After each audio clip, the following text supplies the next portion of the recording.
지금 저희는 지난주 이번 주에서 예수 그리스도가 하나님 되셨다, 그분은 큰 능력을 가지신 하나님이시다에 대한 말씀을 같이 나누어 가고 있습니다.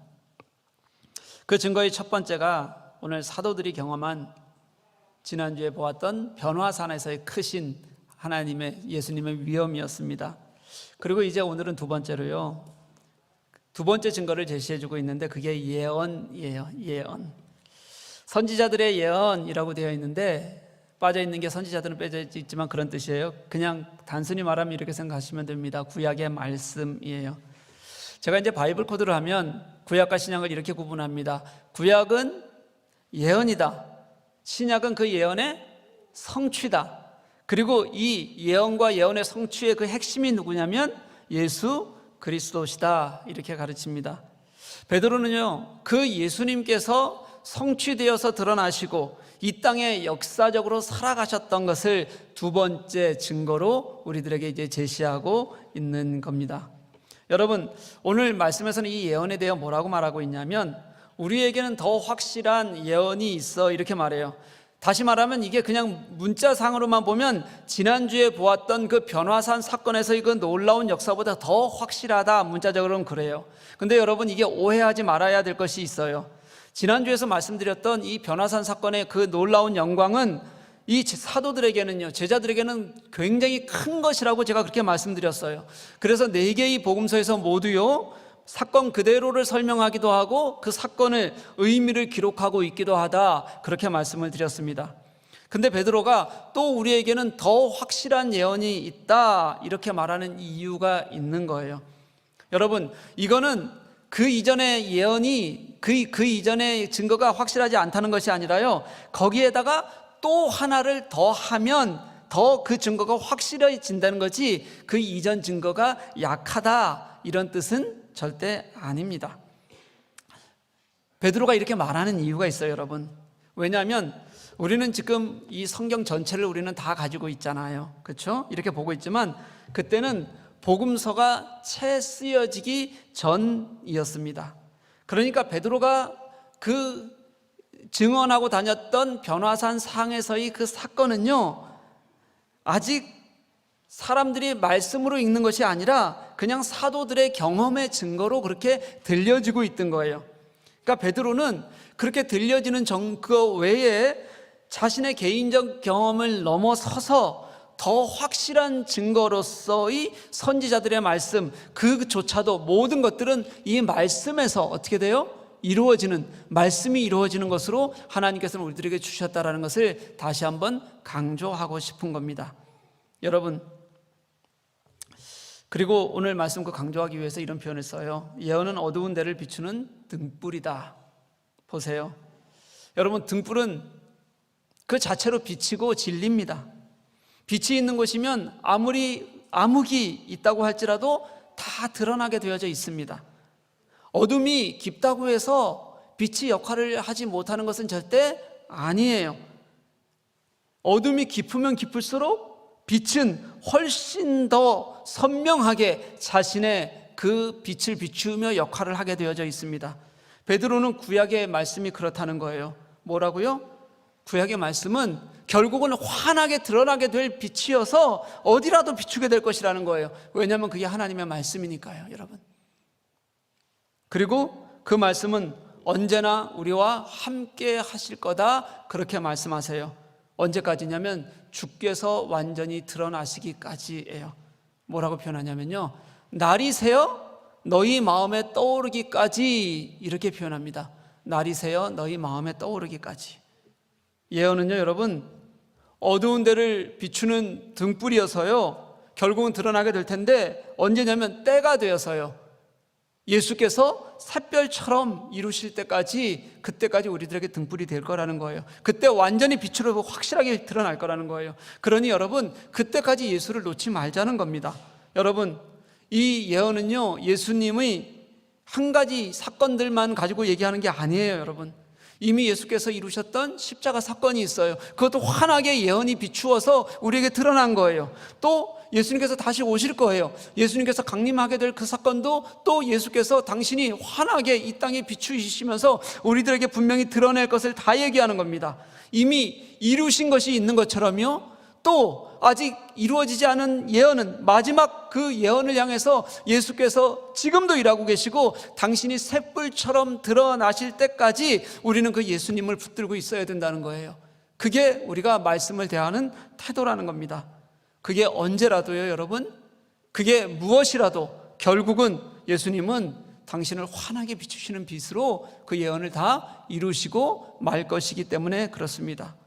복음의 진리가 흐트러지지 않고 복음의 진리가 진짜 살아서 말씀으로 그렇게 완전해지는 날까지 예수님께서는 그 예언의 말씀을 이루어 가신다는 뜻이에요. 그래서일까요, 여러분? 하나님의 말씀 한번 생각해 보십시오. 이 성경 말씀을, 이 말씀을 훼손하려는 그런 수없이 많은 도전들이 수천 년간 있었어요. 그럼에도 불구하고 말씀은 흔들리지 않았습니다. 왜 안 흔들렸을까? 여러 가지 이유가 있지만 저는 한 가지로 말하고 싶어요. 말씀은 하나님이 직접 살아 역사하시기 때문에 그렇습니다. 그래서 수천 년간의 모든 것에도 흔들리지 않는 거예요. 21절 말씀은 이렇게 얘기하죠. 예언은 언제든지 사람의 뜻으로 낸 것이 아니요 오직 성령의 감동하심을 받은 사람들이 하나님께 받아 말한 것이라. 여러분, 성경을 보면요, 저자들이 다 따로 있잖아요. 구약의 책들은 모세오경은 모세가 썼고요, 선지서들은 선지자가 썼어요. 거기에는 저자들 나름대로의 자신들의 경험이 들어있고 생각이 들어있고 문화가 다 들어있어요. 그리고 어떤 책들은 내가 이 책을 왜 쓰는지에 대해서 스스로 고백하기도 해요. 자신의 생각이 들어있으니까요. 그런데 여러분, 성경은 그게 다가 아니라는 거예요.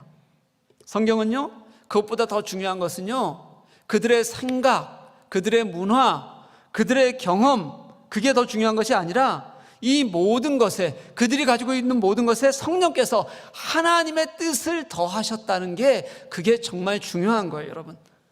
쓰기는 저자들이 쓰는데요, 그들의 생각과 지식과 경험은 하나님이 말씀을 쓰시는, 하나님의 당신의 역사의 말씀을 기록하시는 도구로만 사용되어졌다는 거예요. 그게 성경이에요, 여러분. 사람이 썼다고 하지만 하나님이 도구 삼으셨을 뿐이지 성경은 하나님의 말씀으로 그렇게 기록되어져 있어요. 여러분 생각 한번 해보십시오. 하나님이 계시다는 증거는 진짜 차고 넘쳐요. 수많은 사람들이 사회적 일반적인 현상으로는 불가능한 일들을, 물리적 현상으로는 도대체 설명할 수 없는 일들을 우리 교회 안에서, 하나님의 뜻 안에서 우리가 경험하고 살아갑니다. 그러니까 그런 초자연적인 현상이 더 크게 보일 때가 참 많고요, 막 경험하다 보고 이런 것을 유난히 강조하는 데 가면 어쩔 수 없이 거기에 빠져들어요. 왜냐하면 눈에 보이니까요, 여러분. 그런데 그렇게 눈에 보이는 것들을 찾아가는 그런 은사주의는요, 기독교 역사 내내 있었지만 그게 기독교 역사의 주류가 되지 못했어요. 눈에 보이는데도 불구하고요, 무엇인가 일어나는데도 불구하고요. 그것보다, 그럼에도 불구하고 이 말씀이 여전히 교회 안에서 하나님을 계시하는 것으로서의 최고의 권위를 가지는 이유가, 저는 말씀 속에서 하나님이 역사하고 있기 때문이라고 믿는 거고요, 우리가 말씀 속에서 하나님을 경험하고 있기 때문이라고 믿어요. 그리고 말씀의 생명력을 통해서 성령의 역사를 우리는 날마다 보고 있기 때문에 그렇습니다. 이 안에 훨씬 더 큰 하나님의 우리를 향한 일하심이 우리가 경험되어지기 때문에 그래요. 여러분, 그렇지 않고서는 이미 말씀은 권위를 잃고 사라졌을 거예요. 수천 년의 시간을 버티지 못했을 겁니다. 그게 2000년 전 사도들의 어떤 가르침, 사도들이 우리들에게 알려주려고 했던 것보다 여전히 최고의 증거인 이유가 바로 이런 것 이유예요, 여러분. 한번 생각해 보세요, 여러분. 제가 매주 여러분에게 설교를 합니다. 하나님 말씀 자체에 힘이 있겠습니까? 그 말씀을 해석하는 제게 힘이 있겠습니까? 어디에 힘이 있을 것 같아요, 여러분? 너무 뻔한 질문 아니에요? 해석은 여러분, 하나님의 말씀을 더 잘 이해하기 위한 도구일 뿐이에요. 결국은 능력은 말씀 자체에서만 나타나요. 말씀 자체에서만. 하나님의 말씀이 사람을 변화시키는 것이지 저 같은 하찮은 사람이 하는 설교나 가르침이 사람을 바꾸지 못합니다. 제가 말씀을 왜곡하지 않으려고 애를 쓰고 또 성령께서 그 말씀 속에서 일하시려고 하셔야지만 하는 것이지, 아무리 좋은 문장을 만들어낸다고 해도 와 처음 듣네, 아 좋다라고 그렇게 생각할 수는 있어도 사람을 바꿔내는 능력이 사람의 입술로는 불가능하다는 거예요. 여러분, 내 해석으로는 불가능하다는 거예요. 많은 믿음의 선배들을 변화시키고요, 하나님의 역사의 중심에 두셨던 그것이 바로 말씀 자체였어요. 그 말씀에 사람들이 사로잡힐 때 사람이 변하고, 말씀이 나를 감동시킬 때 그 삶이 변했어요. 역사가 변하기도 했어요. 그때 예수 그리스도가 이 땅에 그 빛나는 예수 그리스도의 모습이 샛별처럼 그들을 통해서 더 아름답게 비춰지고 드러나게 된 거예요. 여러분, 저는 이 말씀 중에서 특별히 선지자의 말씀들을 되게 좋아해요. 제가 선지자의 말씀을 좋아하는 이유는 단 하나입니다. 그들은 하나님의 말씀을 단 하나도 더하거나 빼지 않고 그대로 전했던 사람들이기 때문에 그래요. 그들이 썼던 이 글과 그들이 했던 말들은 하나님의 말씀하심 그대로, 날 것 그대로여서, 그래서 저는 그 말씀을 좋아해요. 예수님이 이렇게 가르치셨어요. 천지는 없어지겠으나 내 말은 없어지지 아니하리라. 그 말씀이 고스란히 전해진 게 우리가 읽고 있는 사복음서예요. 그 말씀은 살아있고 능력이 있다는 것을 히브리서 기자는 또 이렇게 말합니다. 하나님의 말씀은 살아있고 활력이 있어 좌우의 날선 어떤 검보다도 예리하여 혼과 영과 및 관절과 골수를 찔러 쪼개기까지 하며 또 마음의 생각과 뜻을 판단하나니, 그렇게 말씀하세요. 말씀이 살아서 역사할 때 그때 여러분 우리의 삶이 다시 살아나게 된다는 것을 여러분 믿으십니까? 그게 성경이 우리들에게 가르쳐 주시는 말씀의 능력이에요. 여러분, 그래서 말씀은 사사로이 해석하는 일이 없어야 돼요. 말씀은 살아있고 없어지지도 않으려니와요, 예수께서 당신의 빛으로 드러나실 때까지, 그때까지 말씀 그대로를 제대로 뵙기 위해서 우리가 애써야 한다는 겁니다. 그러니 내 마음대로 해석하는 일을 조심해야 됩니다. 성령의 감동으로 된 책인데 그게 말씀인데 성령의 감동 없이 읽는 사람들이 있어요. 그리고 그 말씀이 맞다고 우기는 사람들이 있어요. 심지어는 못된 생각을 가지고 성경을 자신의 마음대로 해석하는 사람들도 있어요. 여러분, 제멋대로 해석해내는 거예요. 19절 말씀에서 또 예언, 우리에게는 더 확실한 예언이 있다라고 그렇게 베드로가 말할 때요, 이것은 진리이기 때문에 왜곡해서는 안 된다, 그런 뜻이 이미 이 안에 들어있는 거예요. 여러분, 마음대로 왜곡하지 말라는 거예요. 그런데 여전히 많은 사람들이 성경을 자기 마음대로 왜곡하고 해석합니다. 너무 쉽게 내 마음대로 판단하고 내 환경에 비추어서 그렇게 성경을 그냥 받아들이려고 해요. 성경이 하나님의 말씀이 아니라 나를 위로하는, 나만을 위로하는 말씀으로 해석해버릴 때가 굉장히 많습니다. 때로는 다른 사람들을 정죄하고 그리고 판단하는데 성경 말씀을 갖다 들이대기도 합니다. 여러분, 다 잘못된 거예요. 사도 바울이 고린도 교회에 보낸 편지를 보면요, 고린도 교회는 문제가 너무 많았어요.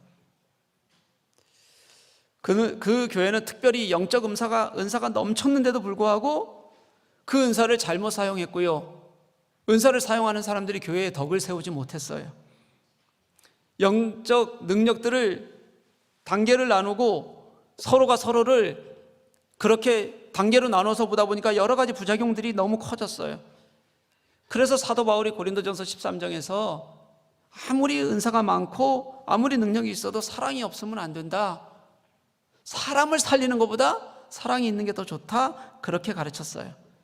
그 은사를 잘못 사용하는 것에 대해서 그렇게 책망한 다음에 그 다음에 은사를 잘못하는 것을 책망했잖아요. 이어서 뭐라고 얘기하냐면 은사를 사모해라, 또 그렇게 얘기해요. 근데 그때 베드로가 은사를 사모하라고 말할 때의 그 은사가 뭐냐면 말씀을 잘 해석하는 은사예요. 그는 뭐라고 표현하냐면 예언의 은사라고 표현하는 겁니다. 다시 말하면 여러분, 그 똑똑한 사람들이 너무 많고 은사가 넘쳤던 고린도 교회에 뭐가 잘못이었냐면 말씀을 제멋대로 해석하고 그 말씀을 자기 중심으로 해석하는 사람들이 너무 많았던 게 문제였어요. 그래서 말씀의 진리가 그들에게 살아있지 않았어요. 그래서 사모하라고 가르치는 게 예언의 은사, 거기에서 예언의 은사는 말씀을 제대로 해석하는 은사를 얘기하는 거예요. 말씀을 진리 그대로 성령의 감동으로 하나님이 주시는 지혜로 그렇게 해석하는 은사를 사모하는 것이 그 이전에 갖는 모든 은사보다 더 중요한 것입니다 라고 그렇게 가르치고 있는 거예요. 얼마 전에 한 자매가 와서 그렇게 얘기해요. 그 이전에는 잘 몰랐는데 양육을 받고 성경 공부를 하면서 그냥 요한복음을 좀 읽고 있었는데 그전에는 요한복음 읽을 때 어렵기만 하고 잘 모르겠던데 요한복음을 읽는데 너무 감동이 된다는 거예요. 때로는 눈물이 나고요. 요한복음이 다른 복음서에 비해서 굉장히 어렵거든요. 그런데 그 말씀이 살아있는 것처럼 내게 은혜와 감동을 주는 것을 경험하니까 너무 좋다는 거예요. 저도 그렇게 말씀 속에서 성도들이 하나님을 만난다는, 하나님의 성령의 일하심을 경험한다는 게 얼마나 좋았는지 몰라요. 요한복음 9장 말씀을 보면 예수님으로부터 고침받은 맹인의 이야기가 나와요. 그 맹인이 나음을 두고 나았는데 그것을 두고서 예수님이 낫게 하셨거든요. 부모와 바리새인들이 이게 어떻게 된 거냐 가지고 설왕설래를 하면서 서로를 지금 넘어뜨리려고 해요. 그때 맹인이 하는 말이 이거예요. 세상이 생긴 이후로 지금까지 소경으로 태어난 사람의 눈을 뜨게 했다는 말을 들어보지 못했습니다.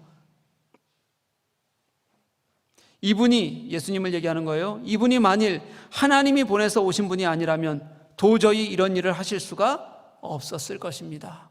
이렇게 고백해요.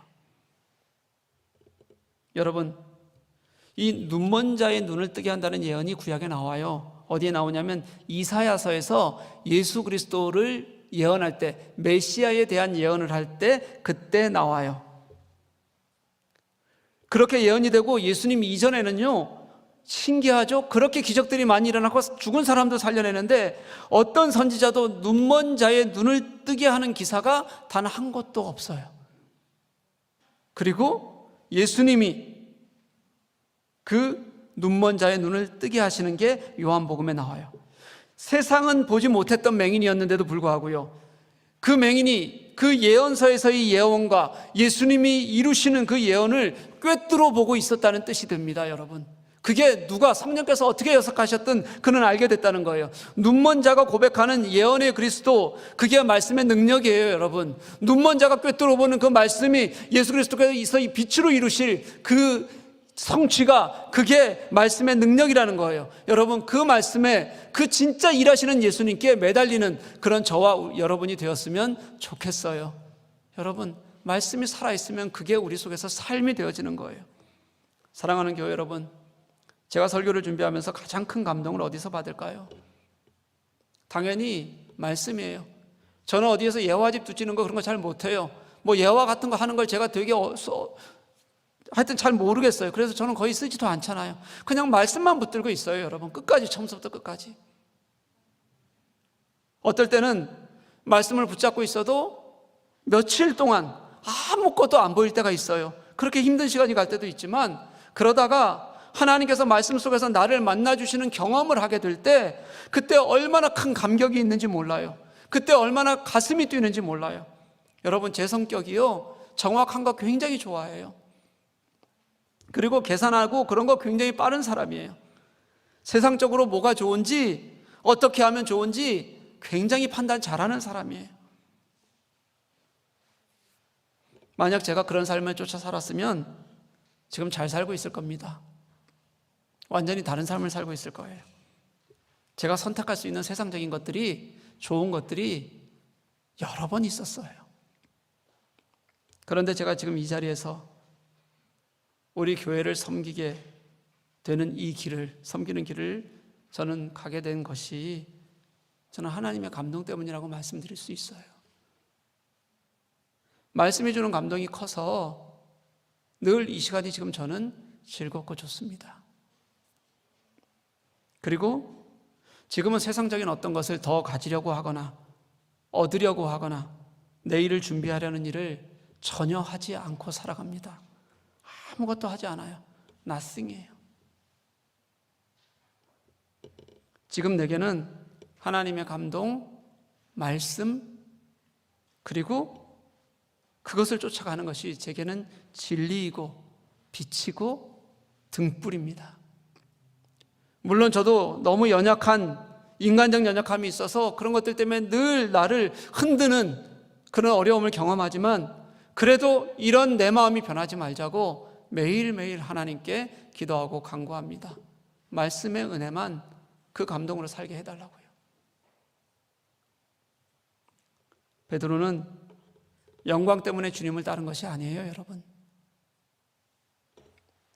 골고다 십자가를 베드로는 아는 사람이에요. 고난의 주님을 더 깊이 자신의 경험 속에서 만났던 사람이에요. 그런데 베드로에게는 그 고난의 십자가도 예언이었어요. 베드로가 만난 예수님이, 베드로가 빛으로 자신에게 환하게 비추었던 그 예수님이 예언의 말씀이 아닌 것이 단 하나도 없었어요. 말씀이 육신이 되신 예수님을 그냥 평생을 쫓다가 그분을 닮아가려고 살다가 그렇게 죽었어요. 사랑하는 교우 여러분, 말씀이 살아있게 하십시다. 말씀을 가까이 하고 말씀으로 우리 살아가십시다. 말씀에게 감동이 되고, 말씀에 감동이 되고, 그 말씀이 좌우의 날선 어떤 것보다도 예리하여서 나의 혼과 영과 관절과 골수를 쪼개고 내 마음과 생각을 주관해 가시는 그 하나님을 말씀 속에서 경험하며 살아가는 그런, 정말 그 안에서 감동이 되어서 여러분 그게 얼마나 좋은 일인지를 깨닫고 누리며 살아가는 저와 여러분이 될 수 있기를 주님의 이름으로 간절히 축복합니다.